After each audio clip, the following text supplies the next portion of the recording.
if you're committed to going all in, and that's what we are at YogiTriathlete, then these circumstances are going to continue to arise. They're going to ask you to step up and ask if you are truly committed to the goal. Are you truly committed to making this thing work? Because there's going to be opportunities to pull you away, and it's relentless until you say no, enough. And saying no is okay. Until you say no enough, the universe is going to start saying, okay, well, these guys are truly committed to YogiTriathlete. Let's get the other way. Like, let's stop throwing them these bones, and let's get this power and momentum behind them and help them make this thing work.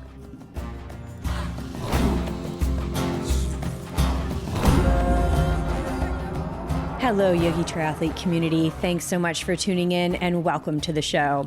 I'm Jess, your host, and this is the place where we share stories of people looking, finding, and living their purpose. This podcast was born from our very own pathway to purpose. And today we're going to dive into perhaps some stories that you haven't heard before. For those of you who don't know our story, we basically packed up our life into 2 carry-on suitcases in 2016, sold our dream home, and hit the road with no itinerary, no idea of how long we'd be living on the road or where we'd live at the end of our trip. We felt deep in our hearts that it would be Southern California, but we never pushed an agenda on our journey. Every morning, we woke up, meditated, and started our day with the guiding mantra, all channels open. 6 months to the day we left, we landed in a 400 square foot studio by the beach in Carlsbad, California, with grand plans to open a yoga studio and share the potent practice of meditation and mindfulness with everyone in the world. We were sure that we were going to be a mass success within a very short period of time. I mean, we have the keys to the kingdom, you guys. Why wouldn't everybody want their own set? It didn't make any sense to us. Well, what ensued from that point was a period of growth that neither BJ or I could ever have expected. We received a terrifying financial dismantlement, a PhD in humility, and some of the greatest joys of our lives. The unknown is the place where we continue to live with all channels open, awake and ready for all that's coming our way. We've got some questions to assist us in up-leveling our transparency with you guys. So thank you so much for everyone who sent us questions. And, we are willing to continue to dive in deep anytime with the intention that our story may inspire or assist others on their path to taking risks, living against the grain, and realizing on a cellular level that we are not here to go through the motions. I've got Coach Beej with me today, and I have no idea what stories are going to come out, but what I can tell you is it's probably a very small percentage of the stories that have transpired over these last, 3+ years. But BJ, I honestly could not have navigated the last few years without him, or the prior 20 that we've been together, babe. So yeah, it's been quite a while.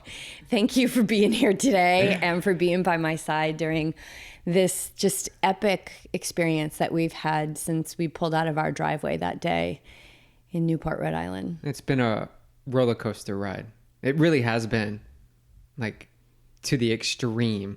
Yeah, it's just been up and down and around, and let's do it again and again. And you get the butterflies, you get those feelings of excitement, and you get the sheer terror of the unknown and that, when am I going to get my next breath?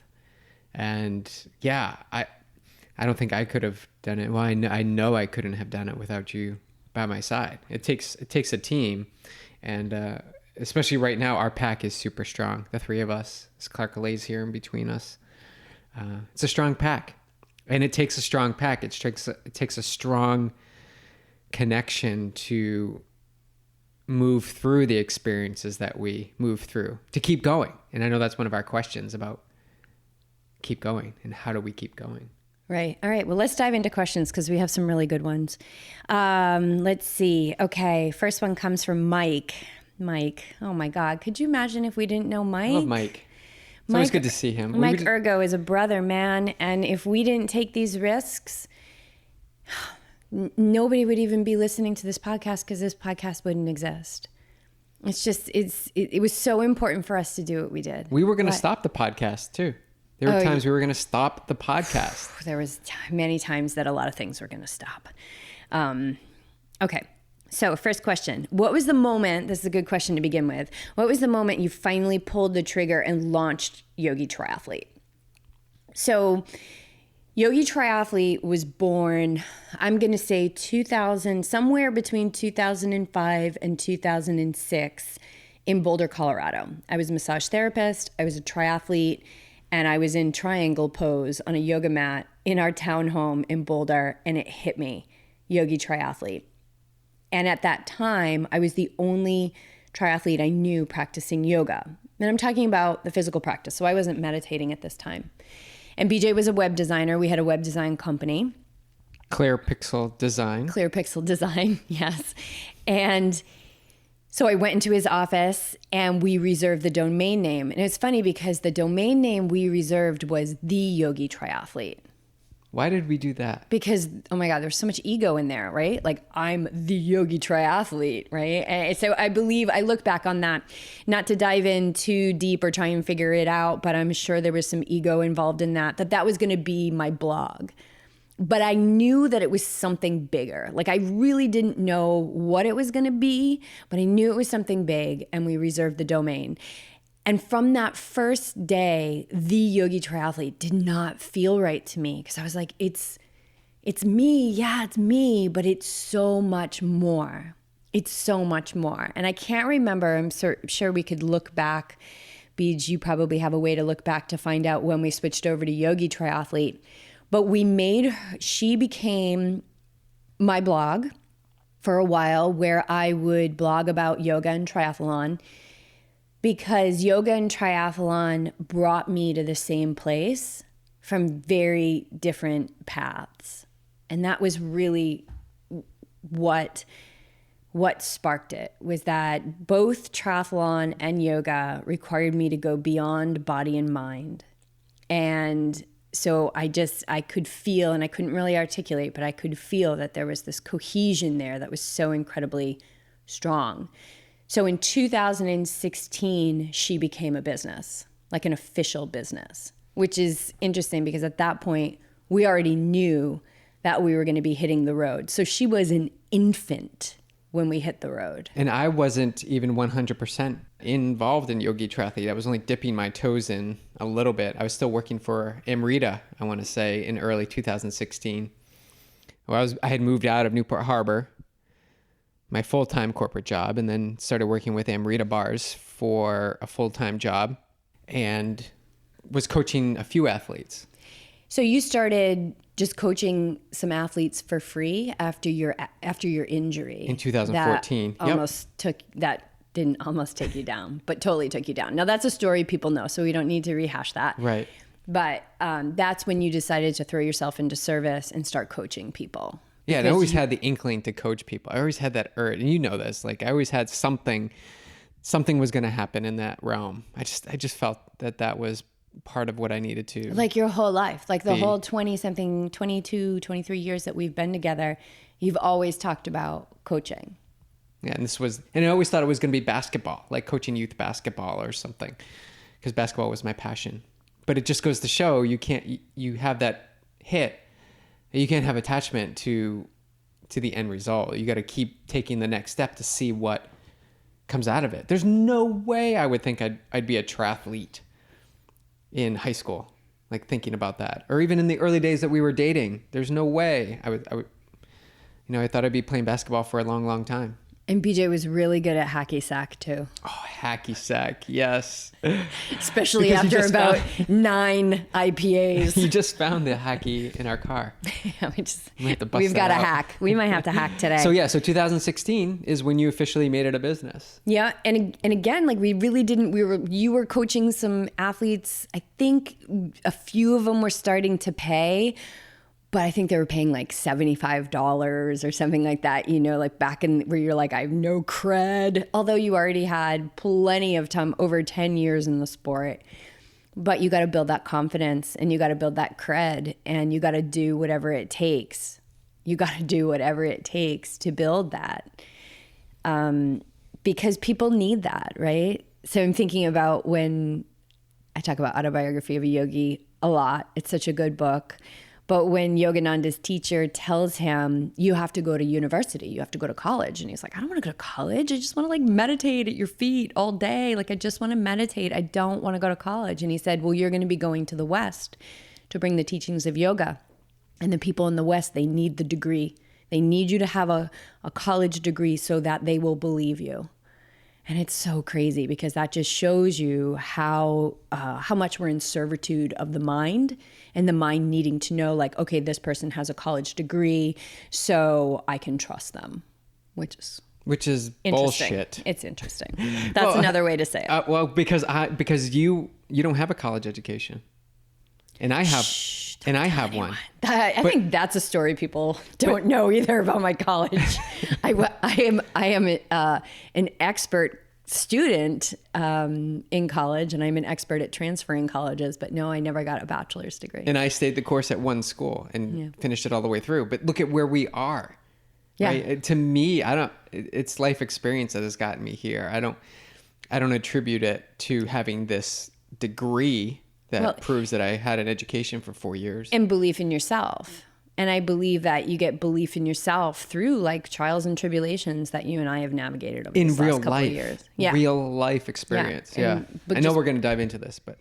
Yeah. Okay. So it was 2016 that she became a biz, and she wasn't making much money when we hit the road, and that was fine. Like, we were completely unattached and we were following our heart. And this whole tour, if you guys don't know this story, came in a moment during a meditation in December of 2015, during a time where I was feeling very lost and very confused.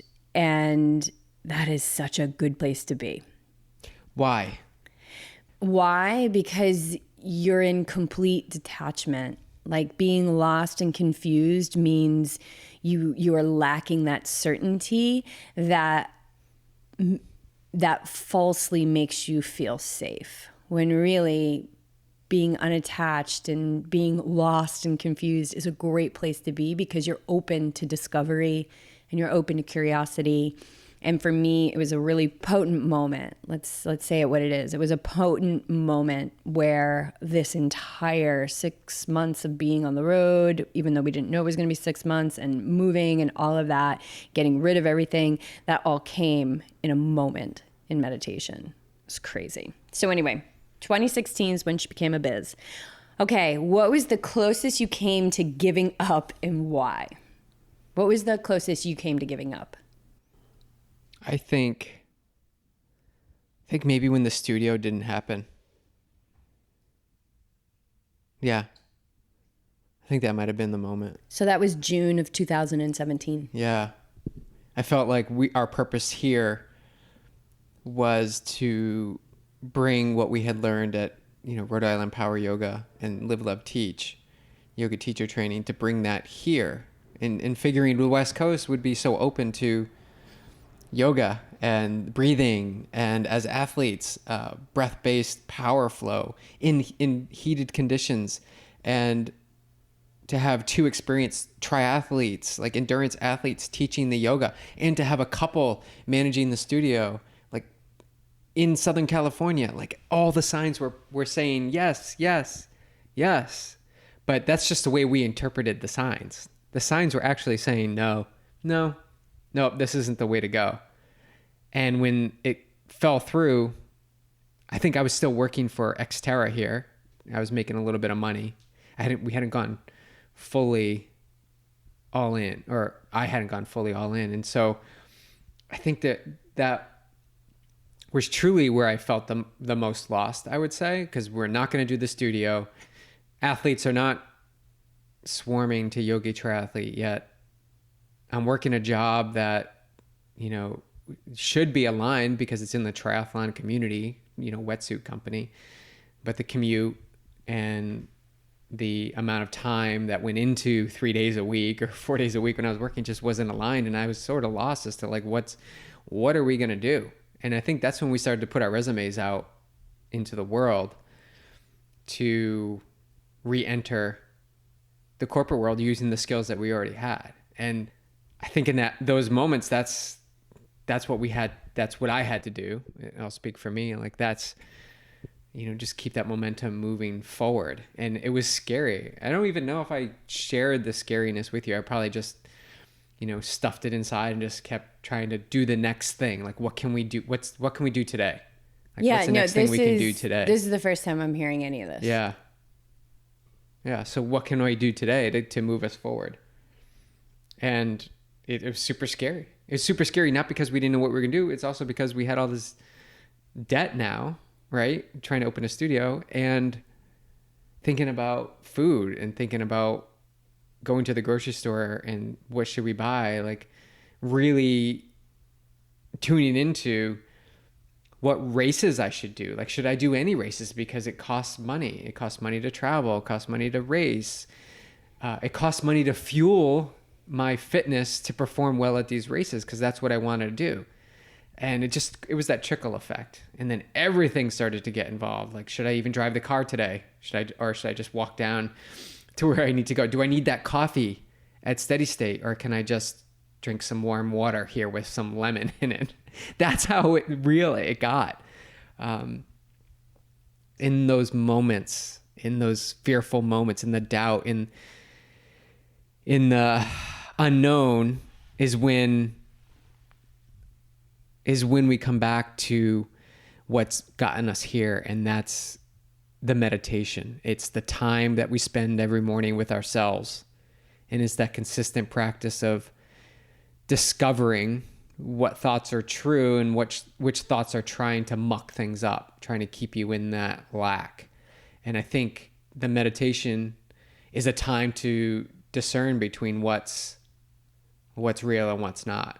And you can create that space. And then you start to move from more space into the decision-making process. And I can say that was one thing that really grounded me in that experience, was to just step away, as we did many times on the tour when we couldn't find a place to stay overnight. We would leave what we were doing, looking at Airbnbs or VRBO, and stepping away, meditating, and then coming back and addressing.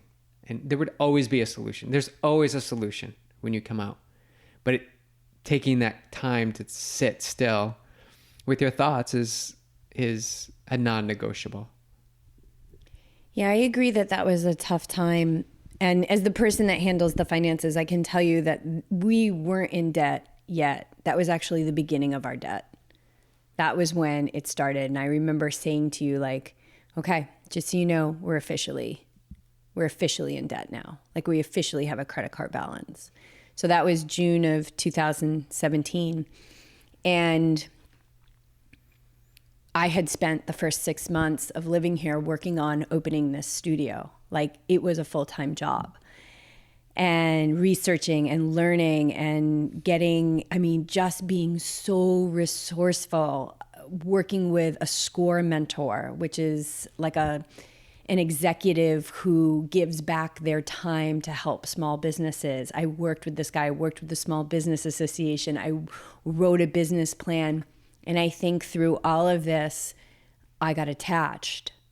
So when the studio didn't happen, it was like falling off a cliff, because there was a part of me which I didn't realize at the time was banking on this studio to make a lot of money for us so that we could live. Now, you were working for Xterra, and that was paying our food and our rent. And then after the studio didn't happen, you were in probably a bit of this, down spiral that you went in. We realized how miserable you were commuting, and you quit that job.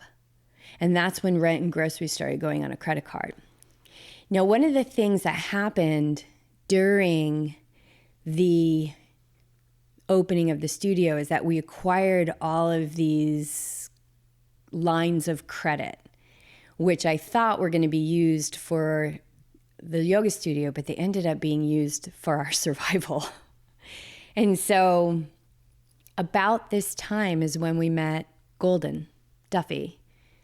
And I mean, she was one of the biggest gifts that came into our life. And I remember meeting her and having her on the podcast and talking about credit in this way of like abundance, that it's free money, to stop looking at it in a negative way. Because when we look at it in a way of, oh my God, we're in debt and that's so heavy, we're creating from that energy of, oh my God, we're in debt, it's so heavy, as opposed to look at all this free money we have.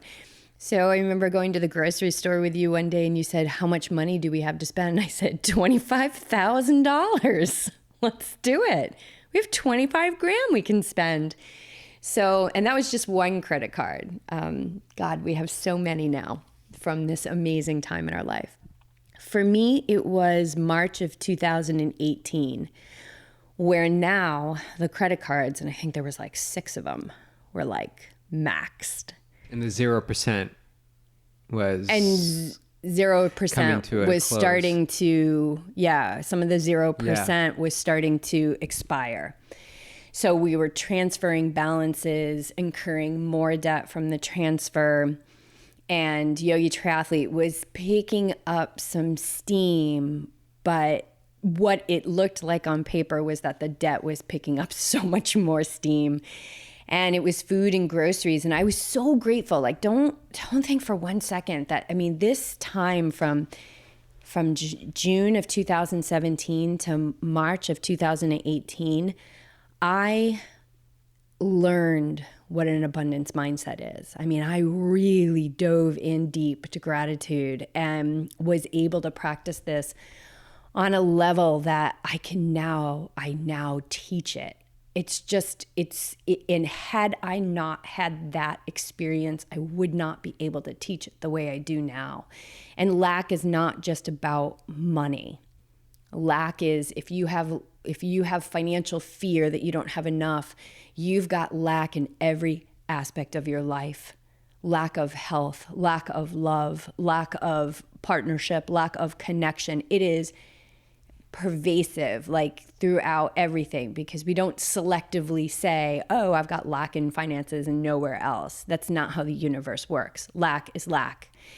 So you're creating from it from all aspects of your life. And that's why this is a really, really big thing that us humans are here to learn. So it was March of 2018. And I think we had like lost a couple athletes, meaning they just moved on. I mean, but we knew like, okay, let everybody go freely because there's more coming. And this is, our alignment is changing. And so athletes are going to change and all of that. And the athletes that were coming were so much less of a, for a lack of a better word, battle, because they were on board. Now people were starting to come to us because of what we do and what we offer, right? So here we are, I'm seeing the business is building in this very organic, beautiful way that says, oh my God, now people are coming to you because of who you are and what you offer. But the physical had not caught up yet. The debt was getting really high. And I wasn't quite sure what was going to happen for next week's groceries or next month's rent. And that's when I put my resume together. I found a job at the Chopra Center. It was an event planner at the Chopra Center. I mean, this is what I used to do, right? So I've got all the type A event planner perfectionist skills. Now you throw on the mindfulness and the meditative self that I've cultivated over this last decade. Like, I'm the perfect person for this job. Crickets. Heard nothing. You put out your resume. There was another perfect job. I don't know what it was. Prana. Oh, Prana. Yeah, for Prana, right? So, super like aligned job. Like totally I could update a website and manage hire us? All this stuff on the back end, and like totally easy. Dreaming of like 401k and like vacation time. I was like, I don't care if I only have 5 days. This is going to be amazing. Nobody even called us back. And it was funny because the whole time you and I are looking at each other and we're saying, is there anything else we're supposed to do than YogiTriathlete? And the answer was always no. It was always YogiTriathlete. Right. It was always YogiTriathlete. This is what we were. This is it. This is what we are supposed to do. Yeah. All right. So I'm going to tell a story that I have never told before. Actually, I did tell it on a podcast that I was interviewed for, which hasn't launched yet. So our audience is going to get this story first. So it was March of 2018. I mean, it was looking pretty grim on paper, but abundance mindset was high. YogiTriathlete was showing a lot of promise. It was growing. Gratitude was so acute. And I was teaching at this gym, and I came out of class, and I was picking up a friend of ours at the airport who was coming in for the weekend. And I got into the car, and I had been reading Pam Grout's E Squared, which is a super cool book. It's all about experiments you can conduct with the universe and co-create with the field of potentiality. And so I got into the car, and I did what I felt was the biggest experiment. I prayed for a miracle. I said, okay, universe. And she says, give it 48 hours. It's just like a scientific experiment, right? So you announce it. I said, okay, it's 12:48 on Thursday afternoon. I give this experiment 48 hours, and I need a miracle. We need a miracle. And it's got to be big, because we have so many miracles every day. Like, we have so many blessings every day. It's got to be so obvious. It's got to be one that can't be denied. And I said, and I believe beyond doubt that it will be delivered. And that's it. That's all you say. You don't beg for it, but you believe it beyond doubt. Now, granted, I've been working on this beyond doubt thing for years, okay? It's not just a switch you can flip. And I went and picked that person up from the airport. And I'm just going to keep this person anonymous because I don't have their permission to share this story. So, and that evening, we were all here at the house. And this person said, hey, if you guys are ever looking for an investor, I'd be in. And both BJ and I were like, oh, yeah, kind of sloughed it off. And so I can speak for myself I sloughed it off because I'm like, no, you can't ask for help. You can't receive help. You got to do this by yourself, right? And I think that was something I was here to learn. And then the next morning, BJ and I were out for a walk, and we sat down at the bench by the ocean. And I just looked at him and I said, we need help. We need help. And I really think that we need to open up this discussion and see what it looks like. So we opened up the discussion. We stayed open. It was super uncomfortable for us. We did all the due diligence. I put together, financial analysis. We could see that the business was growing. I mean, it was making just a little bit of money, but it was growing and it had so much potential. And this person a month later, and oh man, that month was all about patience and belief that we were going to be supported and taken care of. That was probably the roughest month of my life, because it was like I'm splitting groceries onto 2 different credit cards. It was like putting $2 of gas to get to the studio to teach a class that I was getting paid $20 for. It was humility. I was learning humility. And this person gave us $10,000.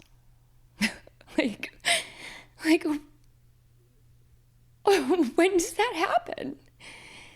And it was so unbelievable. It was a miracle. It was a total miracle. And that money I really believe that money is the only reason we're sitting here right now. Because it allowed us to live. It allowed us to pay our rent and pay for our food and support the business and sign up for races, because that's not a luxury. It's our job. It's our job. And I remember every month I started, because I was putting the rent on a credit card, and now I was writing the check. and walking the rent into the office and hand delivering it to Linda, our office manager. And every time I would do that, I would get into this state of gratitude and joy. And I would be like, this is normal. This is normal. This is normal now. You pay your rent with a check. And it gave us what we needed to support the business, to build the business. And it turned around pretty quick, where we were able to pay our rent and we were able to pay our bills, starting to pay down some of these credit cards, at least hitting the minimum payments. And it was a miracle. There's a lot more I could talk about that story, but I think that's the gist of it. It was a miracle. And what I've learned is that miracles are normal. They're normal. We just gotta look around and realize that they're normal and they're everywhere. And asking for help. I think that was a big one too. That's so. Because you and I, we come from such. We both come from military dads, right? And hardworking dads and hardworking families, and and you work it out. You figure it out. You figure it out. You get a job. You get 3. I remember I had 3 jobs one summer. 3 jobs, and that's. But that doesn't make it the only way to do things. That doesn't mean that's the only way to do things, and doesn't mean that it's the wrong way to do things. It just means that's just one way, and there's plenty of other ways to do things. And you and I are intelligent, smart people, and we have this experience. And I think part of that was weighing on our shoulders. Like we should be able to do this. Like we should be able to do this. Built 2 businesses on our own, Massage Boulder and Clear Pixel Design. We've done this. We've built these businesses. Successful businesses. Like very you sold successful. Your massage business. Yes. So yeah, I think asking for help is a humbling experience, because it says in basic terms, it says, I don't know what to do. Yeah. Right? I don't know what to do. And I've learned, like, you guys, we are connected. Our essence is one. Buddha said it right, man, give freely always. And so during this time, as we were gaining a bigger team and Patreon, we had launched our Patreon program and people were starting to support the podcast, which, by the way, you guys, you are the reason why this podcast exists, because I almost had to walk away from it to get a job at Starbucks to be able to pay for food. And you guys are the reason why this podcast is still here. Like, you are the $10,000 check. I don't care if you give $5 or $3 or $20. Like, you guys are amazing. And we are here to care for each other. And I think I had this block around receivership, and now I realize how important it is. And during that time when things were starting to pick up, and I remember being at the gas station and somebody came up to me and they said, hey, I'm traveling with my family. You get this a lot around this area. Like, I'm traveling, we're out of gas. And I was like, yeah, like, he's like, even just $5 of gas, like, here's the tank. And I was like, no, I'm going to fill the tank. And I think it, like, it was, if you were to get a calculator out, you would say, no, don't fill this guy's tank. But I was like, I will fill the tank. Like, I'm not giving you $5. I'm going to fill the tank. And I've done this a couple times now, that people will approach me at the gas station and they're like, I'm living out of my car. I'm like, can I just have $10? I'm like, where's your car? I go over there, I fill it up. I'm like, you got a full tank. You're all set. I'm like, it wasn't that long ago that I couldn't put gas in my car. Like, I will never take that for granted. And I love that about this experience, is that I don't take ice cubes for granted. And I don't take putting gas in my car for granted. Or having a roof over Clark's head. Right? Right. Or a roof. I was talking to Kyla, one of our athletes and podcast guests. I was chatting with her via Instagram the other day about how I have not lost the gratitude for having a roof. Like, a roof all the time. It's amazing. So anyway. That's what happens when you live in a tent. That's an 80 square foot tent, right? Yes. And especially in New England, we were in New England and lots of rain. And we just were challenged daily with having Clark and with not having the amenities that we normally have. And not to talk too much about the tour, but we did that whole 6 months without having a cooler.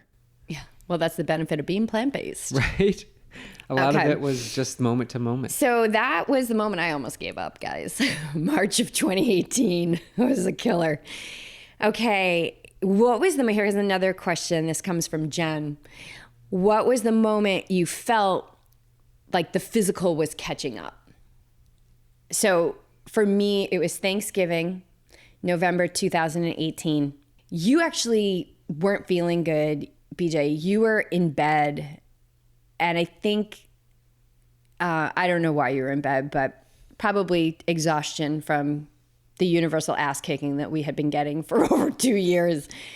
But I was standing in the kitchen and I was preparing a Thanksgiving dinner for the two of us. I was making like this lentil loaf and, some amazing cauliflower, mashed potatoes.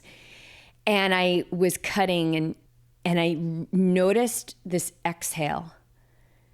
I just noticed this really profound exhale.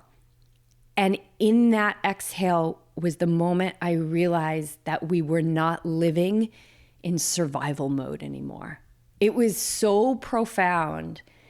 And I also had this information that not only weren't we living in survival mode anymore, but I had to learn again how to live outside of that surviving, because we were surviving for a while, and it was extremely powerful. That was my moment.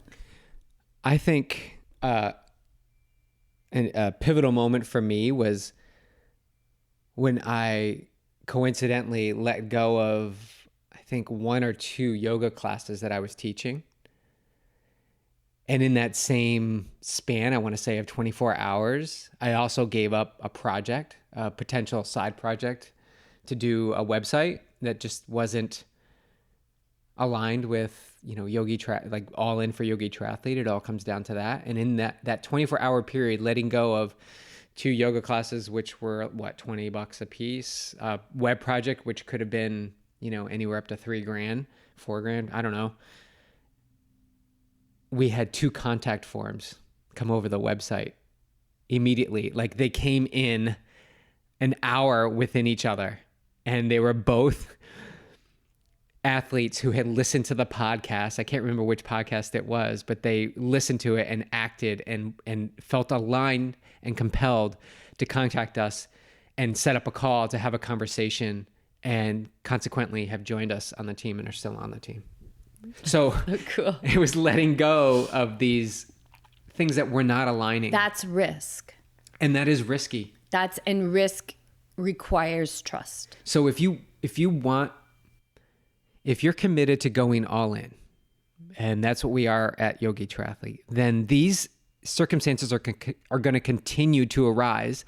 They're going to ask you to step up and ask if you are truly committed to the goal. Are you truly committed to making this thing work? Because there's going to be opportunities to pull you away, and it's relentless until you say no enough. And saying no is okay.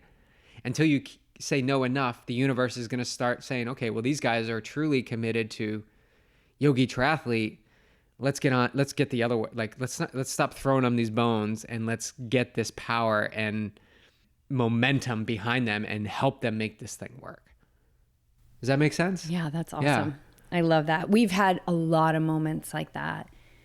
BJ, and you ended up quitting your job at Xterra, the one studio that I was actually getting paid $45 a class, which felt like $1 million.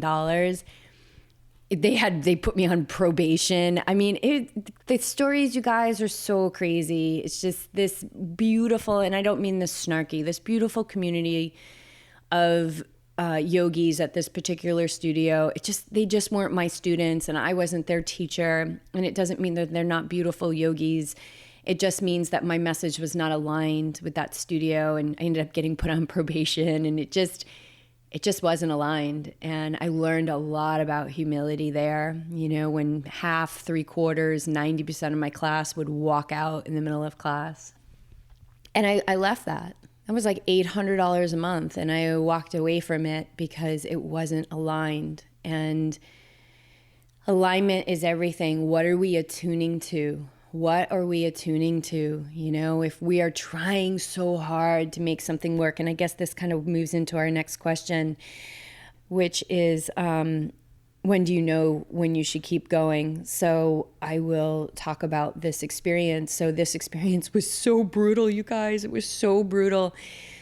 And I would go into the bathroom before teaching and I would like pray. I would look in the mirror and I would say, give me the strength and give me the words and to stand and be authentic and be me and not compromise what I believe, you know, is life-changing information, and stay present and don't compromise and don't dim your light. Be you. I would pray, please give me the courage to just be me. And people would walk out of the class. Oh my God, they hated me. That was actually a quote that I got from one of the owners. And one of the owners actually really liked me and she loved my class, but she was like, I have to tell you, like, people have said that they hate you. I mean, could you imagine? Like, the yoga world is so interesting. I love it. And it was all about, I believe that experience for me was all about releasing any ego attachment to my teaching, that I had the keys to the kingdom and everybody should want their own set, right? We kind of joked about that at the beginning.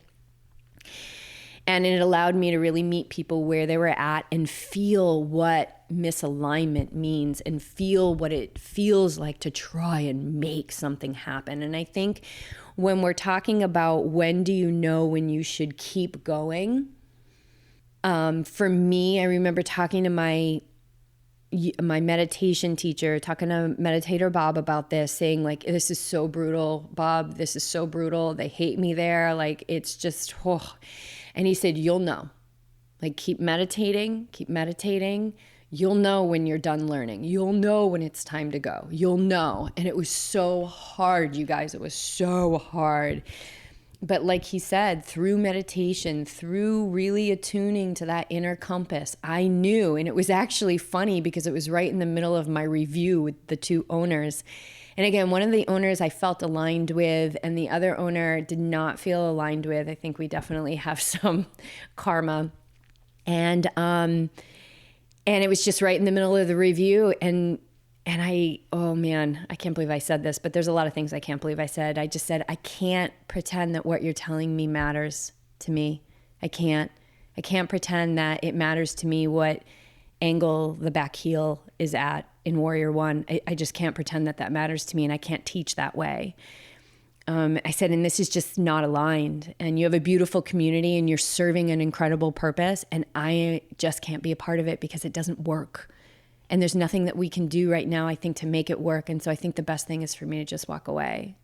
And it was cool. They were like, great, see you later. You know, I bought my own coffee at that review. And so I just knew it was that moment. It wasn't planning anything. It wasn't saying, okay, this is it, I'm going to walk away. It was like that moment I knew. I was like, I have to be brave here. I have to be brave, and I have to be really truthful to myself. That to me, yoga is not a physical practice. That's not the epitome of what yoga is. It's what's going on within the practice. It's teaching people to navigate the shit show of life with neutrality and outrageous compassion. And to me, that's a really powerful way to live. So I want to address this question a little bit more specifically, but you were just going to say something, so I want to let you speak. In yoga today, when I was teaching, when they were finally in Warrior 2, I was like, okay, now we're getting to yoga. Now your body is still.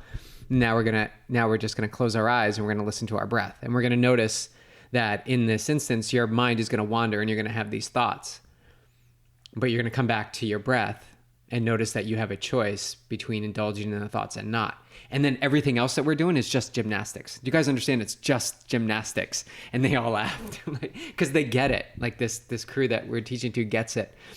But I could feel them make that connection. Like, yeah, the moving of the body is easy to do because we're being occupied. When we're still, we're sifting and sorting through the thoughts. And I think that's the key in that instance, where if you know when the right time to keep going and when is the right time to let it go. How do you think? What do you think is key to that? Exactly what I just said. It's the meditation. It's the tuning into your heart is how I perceive it. And I can see it numerous times now I would say more apparently in the past 2 years, where I question the alignment of what I'm doing and if it's moving me towards what my true purpose is. And if you want to know what your true purpose is, meditate and create that space where you get alone with yourself. And I'm not saying yourself as like BJ the triathlete, BJ the coach, BJ the web designer. Super cool guy who he just goes with the flow all the time. He has no hangups. How does this guy remain so chill? That's that's not what I'm saying. It's getting to that deeper level. It's under the surface. It's layer after layer after layer that you peel back in meditation till you finally get to the point where you're like, oh my God, Jess, like I understand why I was so attached to whatever when I was younger. Like I had this injury. Like now I understand. And now you begin to form.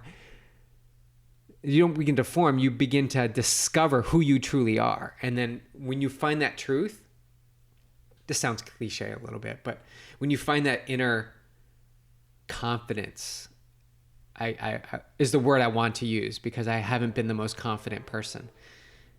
I am now. When you find that confidence, then there's nothing that is misaligned.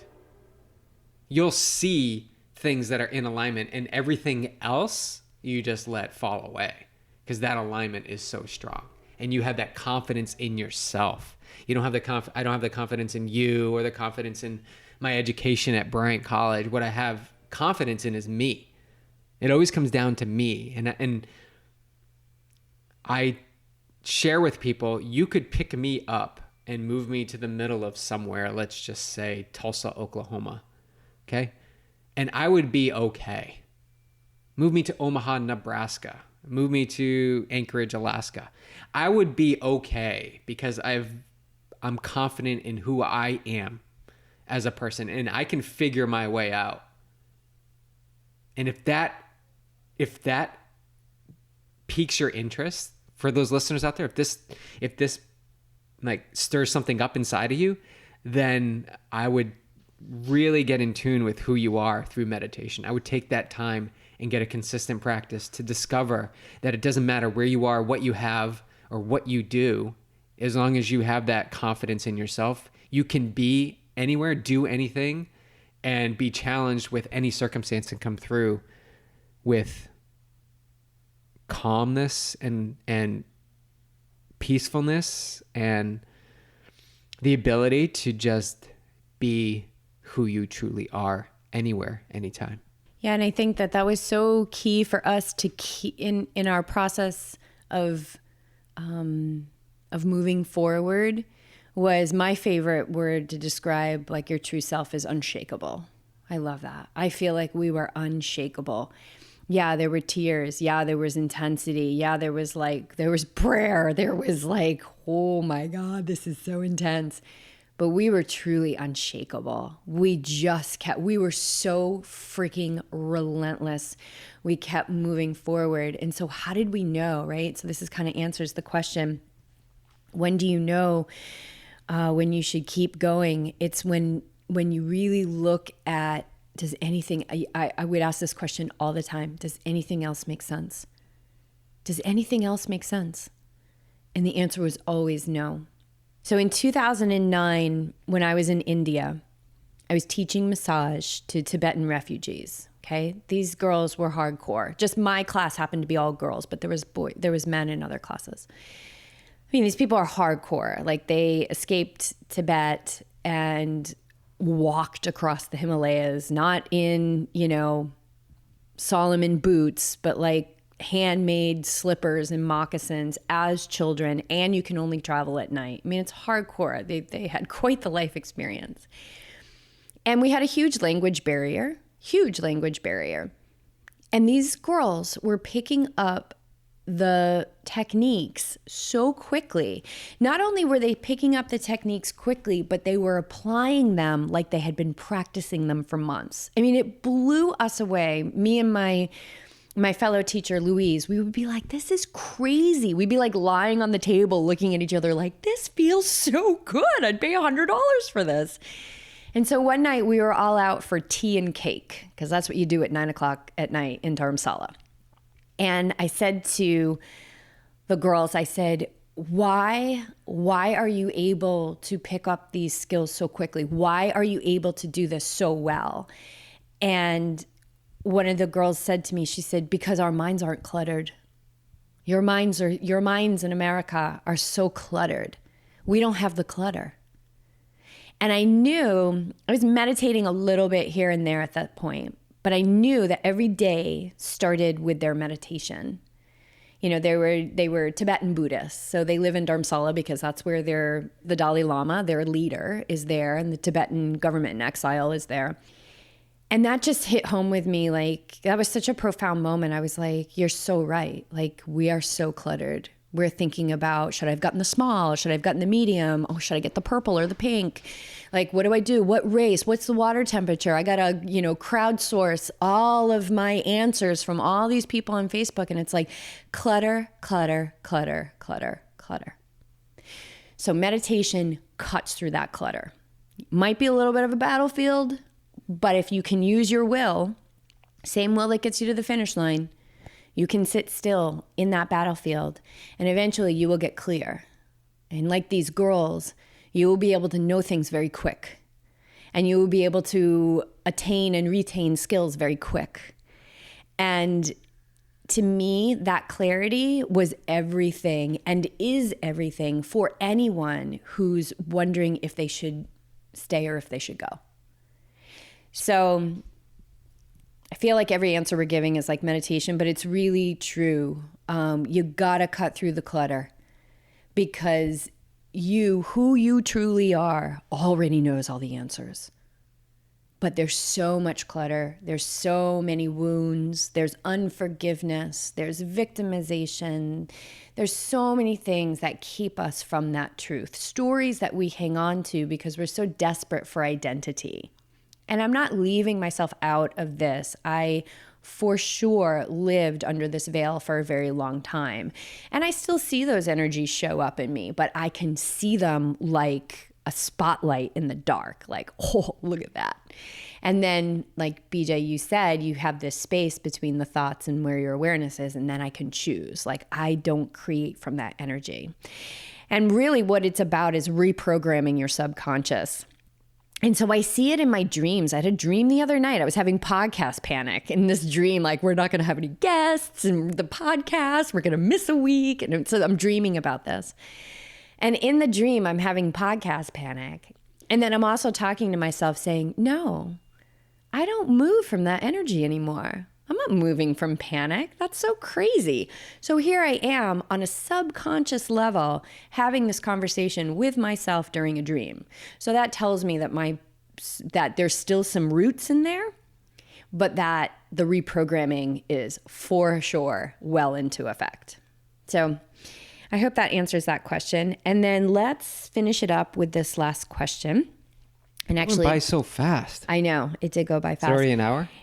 54 minutes and 17 seconds, 18 seconds, 19 seconds. And this is actually a question that I brought to the podcast today. What is one thing that you've learned from the rise and almost fall of YogiTriathlete? What have you learned, Beej? Oh. I mean, so much. There's so much. So here's like, I know my immediate. Don't think too much. Don't think too much. Detachment. I think detachment is the be all end all of pretty much everything that I do in training, racing, coaching, teaching yoga, driving the car, going to the store for groceries, responding to a potential athlete email. Like everything that I do, I don't lower my expectations. I put everything I can into it, and then I let the end result be the end result. And as an athlete, I'm going to speak specifically to this, my relationship with the way things have changed in the pool, where for most athletes, it's challenging to get to the pool. It's challenging to fit in the workout. It's challenging to do the workout. It's challenging to actually get in more than one swim a week. Like, all these things lead up to a challenging avenue to get better at one of the 3 disciplines in the sport of triathlon. And for me, it's a non-issue anymore. The shift has happened so much in the pool that I just show up at the pool, I jump in, I get the workout done, and I leave the pool and move on. But you most often, like, if not all the time, like your A sets, you crush. You crush more than you've ever crushed before. And I believe it's because you don't have those tethers that are literally slowing you down. And they're more like anchors. Anchors that pull you down. And there's workouts I do where I go to the pool, let's just say 30 by 100s. And I'll have a thought, well, I'm not going to hit that time. Then I'm going to have to adjust the set. And this is even before I've even started the set. This is what would happen before. Now it's just go to the pool, do the set, whatever that first set is exactly what it is. And then you move on to the second one and then the third one. And having no judgment on the set. Like, yes, I'm a motivated, passionate, dedicated, competitive athlete. Like, yes, those are some qualities of me. But I know the bigger picture. I know that that one particular workout or 100 in one particular workout isn't going to define what I do on race day. And if you can separate the two, like separate those experiences, then it makes showing up for the workouts every day much more enjoyable. And I'll say it's only more enjoyable if it aligns with something that you're passionate about. Because then this may open up the question of whether or not you even like the sport. And do you even like doing triathlon? If you remove the element of time and race performance, like, do you enjoy waking up and getting to the pool? Do you enjoy going for those long bike rides or the double run days? Like, do you enjoy that? If you don't enjoy it, then I would really question whether this is something you want to continue to pursue.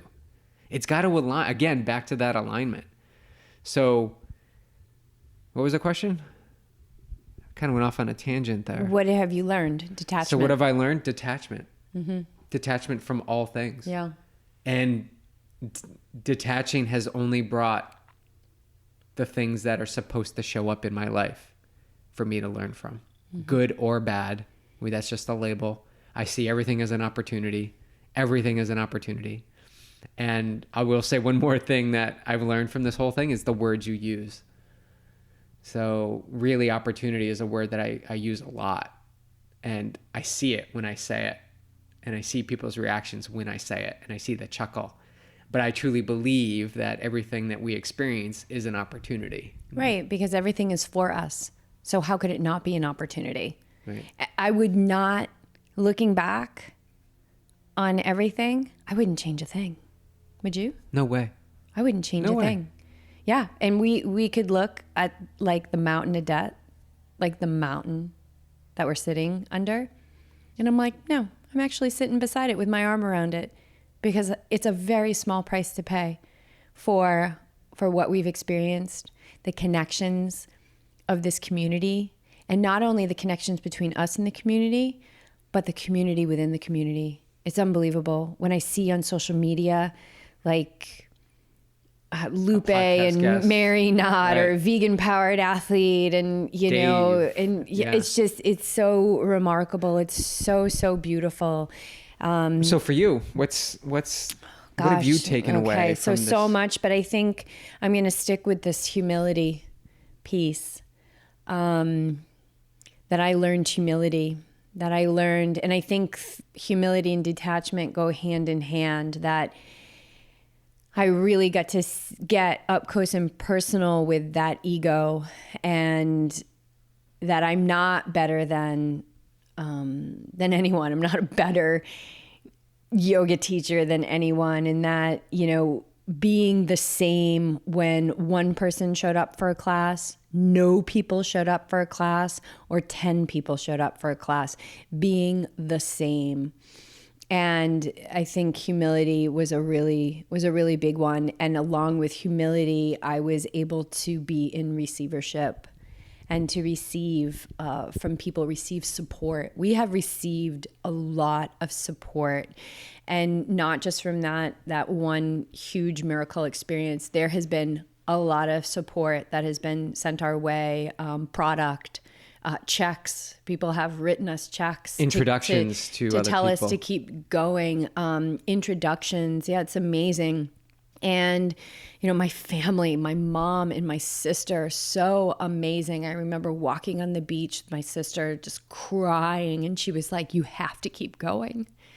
You have to keep going." She's like, "You are a survivor. You will work at a restaurant. You will do whatever you need to do to continue to move forward with the YogiTriathlete, because it's what you're here to do." I mean, it was just unbelievable. And it was so beautiful because she has also been...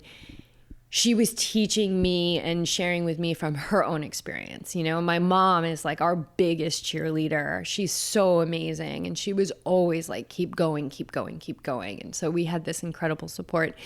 And in that, you guys, most of you know that Clark almost left the world about 3 or 4 weeks ago. And he had to have emergency surgery. And one of our community members, Telsis, thank you, from Miami, love her, reached out to me and asked if I could give her permission to set up a GoFundMe page to assist us with the financial piece of Clark's surgery that he had. And it was really uncomfortable. And I said yes. And went through a lot of different thoughts of like, oh God, people are going to slam us for this, or they're going to, and I was like, none of that matters. None of that matters. What matters is that I deepen my ability to receive, that we give Telsis permission to be in service. And for those people who felt aligned, then that they could be in service, because you guys, we are here to take care of each other. And I am the first one to donate at a GoFundMe. And if I missed your GoFundMe, let me know. I will do my best. Or fill your tank at the gas station. Like, we are here to take care of each other. So I just want to thank everybody who kept us in their thoughts, because it's not just those who donated that matter. Every single person matters. So thank you, everyone who reached out to us, kept us in our thoughts, maybe even just glanced over and saw what was going on and said, oh, geez, I hope everything's going to be okay. All of that stuff matters. So I just want to say that we are in deep thanks of this community, and anything that we can do to share our experience. There's so much more, I believe, for us to share, and we continue to walk this warrior path. And I believe that there is nothing else that we are supposed to be doing than to continue to be the stewards of this incredible force that is YogiTriathlete. And to do it with Clark, who is back to his normal ways, sleeping, snoozing, playing. And actually, people have asked if he's changed at all after this experience. And there has been one, or actually two small changes. One being, he likes to sniff around and check out other dogs now. And we get into the pack group and he's just sniffing around trying to make friends. Wasn't always like that. He didn't always like other dogs. And so that's he's huge. A people person. And I'm looking at this toy that our dear friend Daniel, the vegan powered athlete, gave Clark 2 weeks ago, and it is still here with missing antlers. It's a moose, so it has one antler gone and the other antler's there, but Clark has not destroyed it, and it's one of the first soft toys that Clark hasn't destroyed. In like 2 minutes. No, yeah. Seriously, it comes in the house and he gets it, and we watch him for maybe 5 minutes, 2 minutes, and it goes in the trash. So this is unprecedented. It's unprecedented. So it shows that something changed, and anything can happen. And listen, Clark's got karma. Like, nobody gets a free pass. Nobody No. gets a free pass.